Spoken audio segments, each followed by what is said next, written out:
you to Loon. I'm Chris. And I'm Wesley. Thank God I'm a country boy at Loon. That's right. Thank God I'm a country boy. You like Wait, who's saying that? John Denver. Oh, that's of course. I love John Denver. You know, I think John Denver does not get the recognition that he should. He's a musical icon, and I love him. He gets a lot of recognition in this household. He does. He's one of my favorites. I mean, but anyway, okay, right, we've really digressed. Okay, so let's talk about what we are making today. We are doing something really meaty, really delicious, and the name is a little deceptive, but let's tell them. Yes. It is our country-style pork ribs. Yay! Now, why is that so deceptive? Because they're not ribs. I knew that. I was just setting I know you're really good at playing this along. But anyway, so short ribs. No, these are not short ribs. I'm sorry, I get those mixed up. So they're not ribs. They are actually from the shoulder portion of the pig, but they are so meaty. And I don't know how they got the name ribs because they're just not ribs. Right. But they are as delicious as ribs. And we are crazy about ribs. Country style. They're country style, and I'm not even sure why they call them country style. Well, because we're country folk and we're making them. That's right, we're doing them. That's right. So look at these giant pieces of meat. Now, obviously, we're going to braise these, and we're going to show you how. You can get these. You can find them in most supermarkets.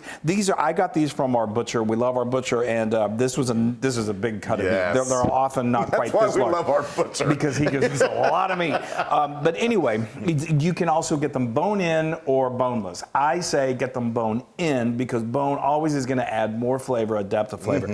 So let's do this. All you have to do is you just salt and pepper them.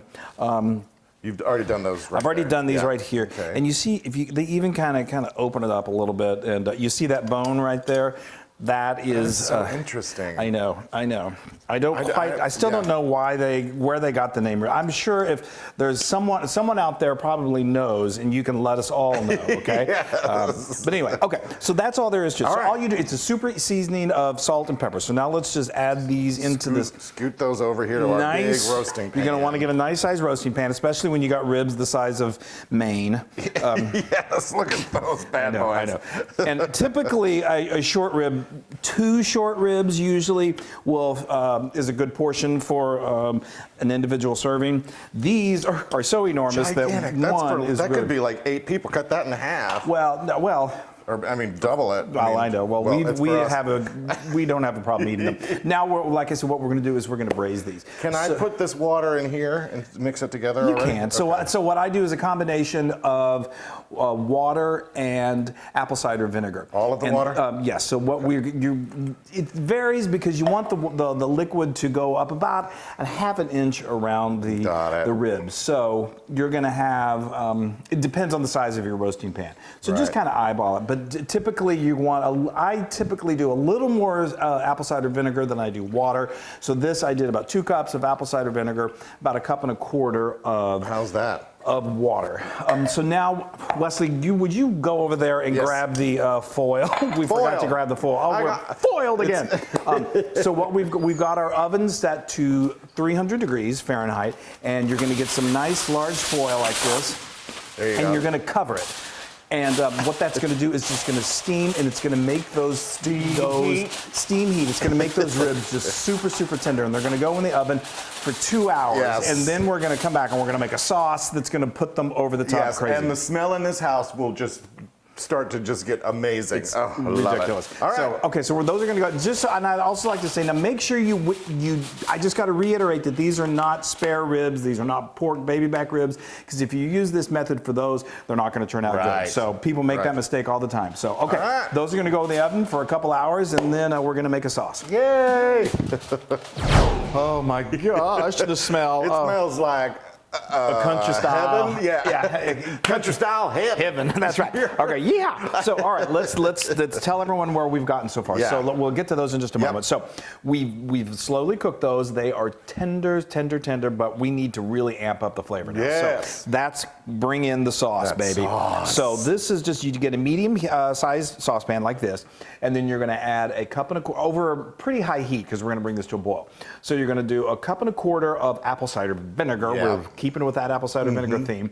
And then we're going to add a cup of good quality barbecue sauce. I recommend making our version. It's super easy. Good. It's so good. It's so good. But just good quality barbecue sauce. And then we're going to, this is where it really starts to get that country flavor, where we're going to add a 1/4 cup of dark corn syrup, okay. a 1/4 cup of molasses. I love molasses. And then we're going to add a 1/3 cup of chopped green bell pepper and a 1/3 cup of chopped white onion. Okay? I don't think I left anything out. No, it all goes together so well. That's right. It's Did incredible. you throw pepper in there or anything? Oh yes, I'm sorry. And then a nice pinch of healthy black pepper. Got it. A healthy pinch of black pepper. Okay. All right. I'm getting excited. So then we bring that to a boil, and then turn down the heat and let it simmer for about 10 minutes. And that's all there is to that. So you can do this at any time while these are cooking. That smells amazing. It's crazy, and I'm like just inhaling it right now. Yeah. Okay. And so these guys, we took them out of the oven after 2 hours. It was a very long 2 hours. I know, but the smell. And then we transferred each of these. No, we very carefully, very carefully remove that foil because there's a lot of steam under there. See all that steam coming up. It's it smells amazing. And then we removed each one of them. Well, right? Yes, we did. You very Yes, I'm just giving them the details because you got to. So removing them is not. It's enough? what you got to do, but you've got to be very careful. Yes, you remove them, but you don't just fling them out. You got to be very careful because at this point they're super tender. So we use a couple of spatulas to help us do that. Right. And we just get a nice large platter because you're going to need to. Continue. Yes, you put them on a platter, then you take this roasting pan and you take all that liquid and you empty it, you bring back the roasting pan, and then you put these back inside. Now here we are. Okay. Very carefully you put them inside. Now, there's some fat that you might want to take off, so you just get a little knife and take off some of that extra fat. So when you're at the butcher, you can ask him to remove ask them to remove if you see any excess fat. But that fat it does render a lot of flavor, but you don't want it to be too much. So like you said, you can remove it if you see the extra. And now you're going to take this incredible concoction and just pour it all over these lovely ribs. So, you just pour it. It's okay. Well, I don't want to splatter. Well. Ooh, look at that. Yeah, and so it's gonna go underneath it, and the flavor is insane. So we've kept our oven at 300 degrees Fahrenheit. Yes. And that's I want to make sure I get all of it on everything. Okay. Yeah. So that's good. Yeah, now we're going to put this back in the oven. We don't need to cover it at this point, and then it's going to cook for an hour, and then it's finally ready to eat. Yes. Oh, look at that. That's a work of art. God, the Loon. Okay, folks, drum roll, please. We are ready. The smell, oh my gosh. Oh my Lord, let me turn this off. And garters. Look at that, Wesley.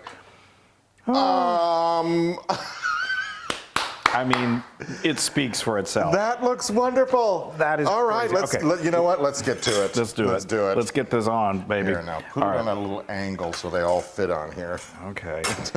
No. All right, these are very tender, so just kind of be careful as you're removing them. They should stay together. Oh my gosh, the smell is just intoxicating. Stack them. All right, then we're gonna stack them up, baby. Stack them up. I'm stacking them. Look at that. Wow, talk about finger licking good. Ooh, now, you guys, this stuff in here, y'all, look at that. Oop, Chris.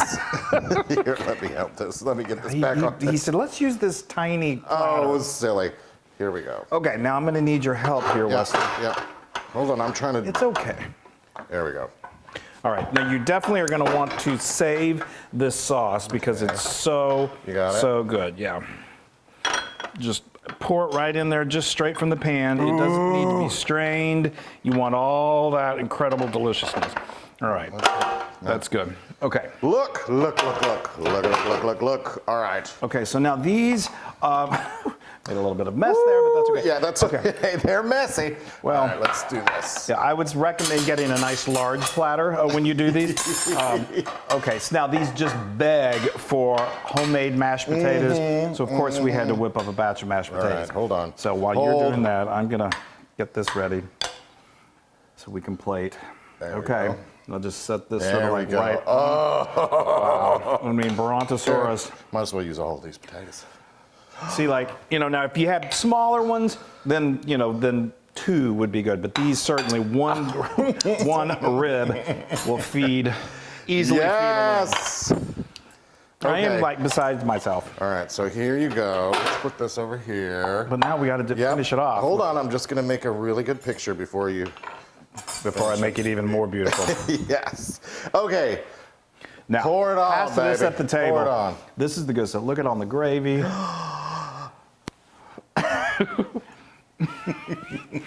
Literally, this is the reason that we've been together for 30 years. 30 years in the making. Y'all, look at that. I'm gonna dig in. And they're so tender. I mean, they literally are just. Look at that. I mean, you can cut it with a butter. Literally, that is a butter. Just fall away. Oh, I just salivated. I do that every time. Okay. There's no. Okay, he's going in. I'm gonna make sure I get plenty of that sauce. Oh, that meat is so tender.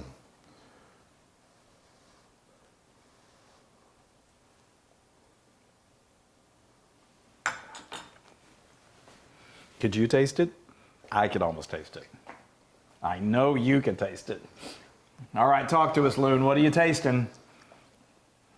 I'm tasting some country-style ribs. Wow. That barbecue sauce, or the sauce. The sauce, I know. Is so, it's a tangy and a sweetness to it. I know. Oh, and then you've got those little bites of the pepper, the green pepper. Talk to us about the ribs. Meat the ribs is fall off the bone. I don't think I had to chew. It just kind of went, I don't know. It melts in your mouth. Talk about melts in your mouth good. That is it's so tender and it's so flavorful. It's great for a Sunday night meal. Yes, that's, start it in the middle of the afternoon and have it ready for dinner. It's really low. Holy moly. Can you stop talking for a second? Let me talk. This is 100% Loon approved. Yes, okay, I'll stop for that. I will stop for that. Talking. Well, I have to talk a little bit. Oh my gosh, it's so tender. It just, you really don't even need a knife. Oh my gosh. Look y'all. I don't need a knife. I just break it apart. Oh, wow. Well, maybe I need a little bit of it. That is phenomenal, you guys. This is so great. Go to your local butcher or go to your supermarket. Remember, get country-style pork ribs. Now, you can get this entire recipe on howtofeedaloon.com. I'm like, let's hurry up. I want to eat this. Wow. It's crazy. Because you know what these also do? They induce a nap. So, I mean, they're so flavorful and so comforting. Yeah, you eat so much of them, then you got to fall asleep. I know. So go to our social media, like us, share us, spread the news, tell your friends about How to Feed a Loon. We love you guys so much. Stay safe. It's getting to be the fall season, so just remember, stay safe, stay healthy, stay safe, and make some country-style pork ribs. Yeah! Hey, everybody. Hi, guys. Now, if you want to be a part of the Loon fun, make sure you subscribe to our YouTube channel. And don't forget to hit that little bell icon so you won't miss a single recipe. That's right. Oh, and speaking of recipes, if you want another amazing recipe like this, then just click right here. Yeah, click. Click. Subscribe. It's so much fun.